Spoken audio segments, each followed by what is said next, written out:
अचलपूर शहरातील सरमसपुरा निवासी या ठिकाणी सुरेशरावजी ताराचंदजी पाटसकर यांच्यासोबत आपण खऱ्या अर्थाने पुनर्जीवन फाउंडेशनच्या वतीने त्यांनी मरणोत्तर आपला देहदानाचा संकल्प पुनर्जीवन फाउंडेशनच्या माध्यमातून केला. खरं तर आपल्या जिवंतपणी त्यांनी समाजकार्य करतच आले, पण आपल्या मृत्यूनंतरही समाजासाठी काहीतरी देणं लागतं या हेतूने त्यांनी आज अवयदानाचा संकल्प त्यांच्या सुनबाई या ठिकाणी हजर आहेत.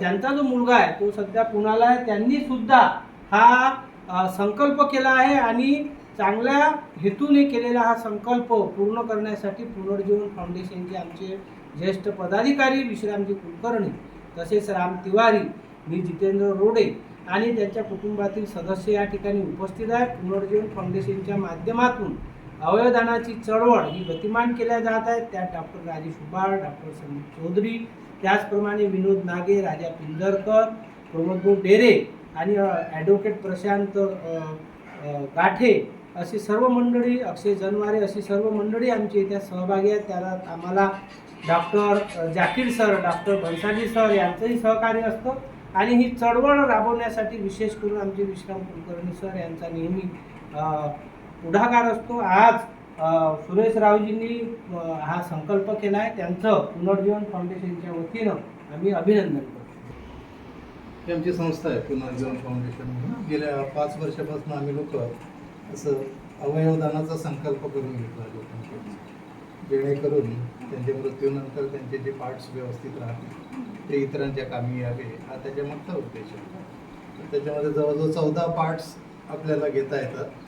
त्या 2 प्रकार आहे, एक नॅचरल डेथ आहे आणि एक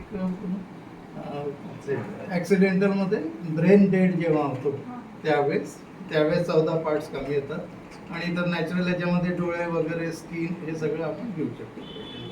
तर एक अवेअरनेस कॅम्पेन म्हणून आम्ही लोक हे सगळं करतो आणि आत्तापर्यंत जवळजवळ 1001 लोकांनी आमच्या मार्फत अवयवदानाचा संकल्प केला आहे आणि 15 ते 20 जणांनी देहदान पण केलं आहे. इथनं आपल्या इथून ग्रीन कॉरिडॉर करून ब्रेन डेड पेशंटचे अवयव आपण दुसऱ्या हॉस्पिटलला पाठवून बऱ्याच लोकांना जीवनदान पण दिलेलं आहे आतापर्यंत.